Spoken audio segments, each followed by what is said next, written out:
Cuando Ricardo murió, pensé que conocía la historia completa de nuestra vida juntos. 43 años de matrimonio, 25 años pasados trayendo esa vieja casa de campo de vuelta a la vida. Fue profesor de taller de escuela secundaria antes de jubilarse, y cuando compramos esa propiedad en el campo en 1997, era apenas más que una cáscara, techo hundido, revestimiento podrido, fundación que te hacía sostener tu aliento cada vez que el viento se levantaba. Pero Ricardo vio algo en ello. Siempre lo hacía. Tenía este don de mirar cosas rotas e imaginarlas enteras. Durante 25 años se volcó en esa casa. Cada fin de semana, cada vacación de verano, cada momento de repuesto que tenía. Construyó paredes, reemplazó vigas, refinó el piso de roble con sus propias 2 manos. Nuestro hijo Patricio creció viendo a su padre trabajar. En realidad, creo que Patricio pasó más tiempo ayudando en esa renovación que en nada más. Era su lenguaje, ese padre e hijo. No muchas palabras, pero el trabajo dijo todo. Cuando Ricardo murió hace 5 años, Patricio tenía 35 años, casado con Daniela durante 7 años en ese momento. No diré que estaba emocionada sobre el matrimonio, pero aprendí hace mucho tiempo que no importa mucho lo que piensa una madre. Tus hijos hacen sus propias elecciones. Así es como se supone que sea. Patricio y Daniela parecían lo suficientemente bien, supongo. Vinieron a visitar. Daniela siempre se veía perfecta. Ropa hermosa, joyería cara. Ese tipo de arreglado que te hace sentir un poco desaliñada de pie a su lado. Hizo comentarios sobre la casa, de la forma que algunas personas lo hacen. Oh, este lugar tiene tal potencial, diría. Sabes, con la puesta en escena correcta y algunas actualizaciones, esto realmente podría ser algo. Es gracioso cómo te pierdes las advertencias cuando te están mirando a la cara. 3 meses después del funeral, Patricio me llamó. Su voz sonaba extraña, brillante, como si estuviera intentando demasiado. Dijo que habían tenido una oferta en la casa, una buena oferta. Él y Daniela querían comprar un lugar en la ciudad, más cerca del trabajo de ella. Dijo que era hora de seguir adelante, que la casa había sido maravillosa, pero era simplemente demasiado rural, demasiado lejos de todo lo que querían. Recuerdo estar en mi cocina, mi propia pequeña casa, justo a 1 milla de distancia, y sentir que me sacaban el aire. Esa casa era la obra maestra de Ricardo, era la historia de mi familia, grabada en cada tabla y clavo y piedra. Pero Patricio era un hombre adulto, no era mía para mantener más. La vendieron por $105,000. Descubrí después que Daniela le había estado diciendo a Patricio durante años que quería cosas bonitas. Bolsas de diseñador, ropa de boutiques en la capital, viajes a lugares con nombres como Riviera Maya y Cancún. $105,000 es dinero decente, seguro, pero cuando tienes ese tipo de apetito por el lujo, se evapora como rocío matutino. Daniela pasó la mayoría en menos de 2 años. Intenté no pensar demasiado en la casa.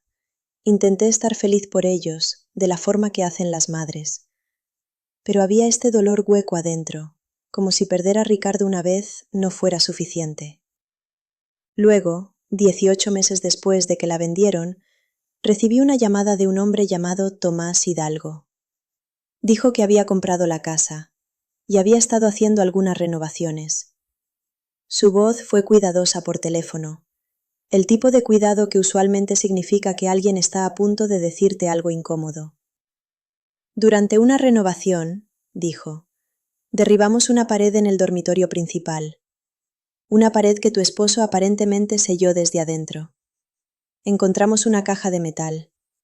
Tiene tu nombre, Doña Esperanza, pintado a mano, tu nombre y el año, 1994.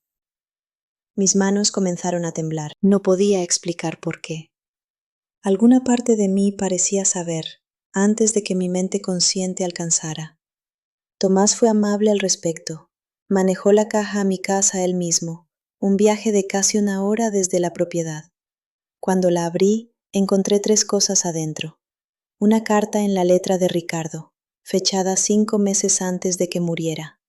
Una pequeña llave de latón y un sobre manila grueso lleno de documentos. La carta comenzó simplemente: para mi esposa Esperanza y para Patricio si alguna vez se encuentra necesitando esto. Ricardo explicó que había comenzado a preocuparse por Daniela alrededor de 1994, años antes de que se casaran, años antes de que Patricio ni siquiera la conociera. Había estado haciendo investigación, algunos escarbando en su pasado, porque ella había comenzado a aparecer en historias de noticias locales como esposa de un dueño de negocio. Ese hombre era Héctor Reyes. Vivía en otra ciudad y había perdido todo en lo que se llamó una disolución matrimonial. Su madre también había perdido su casa. Los detalles fueron vagos, pero algo sobre la situación persiguió a Ricardo. No podía soltarlo. Comenzó a mantener registros, años de registros, porque Daniela no era realmente Daniela Campos, o mejor dicho, ella era Daniela Campos en algún punto de su vida, pero ese no era su nombre real. Su nombre real era Delia Peralta, y Héctor Reyes no fue su único esposo. Los documentos de Ricardo mostraban que ella había estado casada antes con Héctor Reyes, con un hombre llamado Pablo Fernández en otra ciudad. La madre de Pablo Fernández había perdido su casa bajo circunstancias casi idénticas. El mismo patrón. Hombres diferentes, ciudades diferentes, el mismo final. Ruina financiera, propiedades perdidas, familias destruidas. Y luego se casó con Patricio. La llave, Ricardo explicó en la carta, abrió una caja de seguridad en el banco regional en la ciudad. Adentro de esa caja había certificados de acciones que había comprado en 1994 por $3.500. Ricardo había hecho algunas inversiones inteligentes en sus años más jóvenes y los había dejado crecer. Nunca me lo dijo porque, como escribió, no estaba seguro si era mi lugar interferir, pero ahora sé que debo. Los certificados valían $315.000. Por favor, protege a nuestro hijo, escribió. No sabe con quién se casó. Nunca me habría creído si le hubiera dicho directamente. Tal vez esto lo convenza. Tal vez me perdonará por no hablar antes. Lo amo demasiado para permitirle perder todo, como los demás han hecho. Me senté en mi cocina durante 3 horas después de leer esa carta. Solo 3 horas mirando los documentos. A las fotografías que Ricardo había obtenido de alguna manera.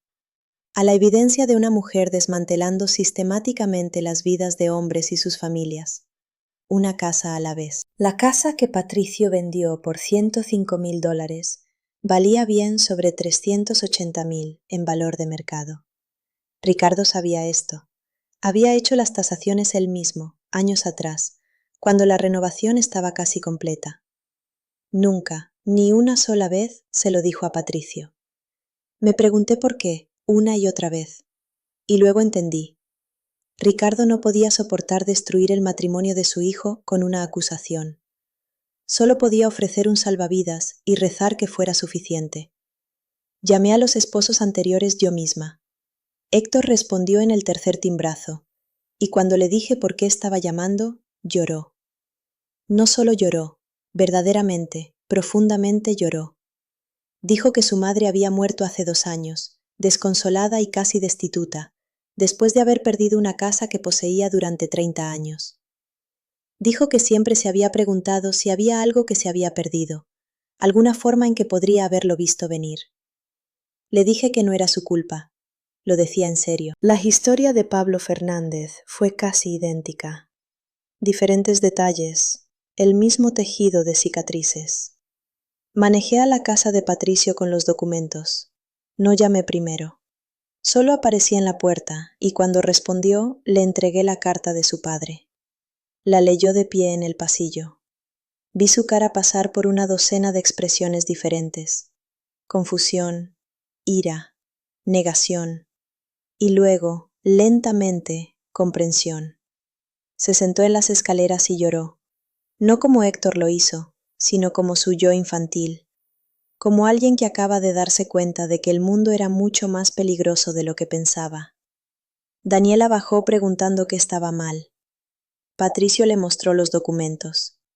Ahí es cuando algo se desplazó en ella. Ahí es cuando la máscara cayó. No lloró ni pidió perdón. Solo rió, una risa fría y dura, y le dijo que había acumulado $32,000 en deuda de tarjeta de crédito a su nombre. Le dijo todo sobre los otros hombres, las otras casas, el patrón que había perfeccionado a lo largo de los años. Le dijo que se iba, y que no había una maldita cosa que pudiera hacer al respecto. Luego se fue y no volvió. Patricio contactó a las autoridades. El FBI se involucró. Su nombre real era Delia Peralta y estaba buscada por fraude en 2 estados diferentes. La atraparon en el aeropuerto 2 semanas después, con $38,000 en efectivo, un pasaporte falso y un boleto de ida a Buenos Aires. Recibió 12 años en prisión federal. ¿Y Patricio? Tomás Hidalgo, el hombre que encontró la caja, se ofreció a venderle la casa de vuelta al costo. Solo las tarifas legales, la papelería, nada más. Patricio se mudó de vuelta a la propiedad, a esa casa que su padre había construido con sus propias manos.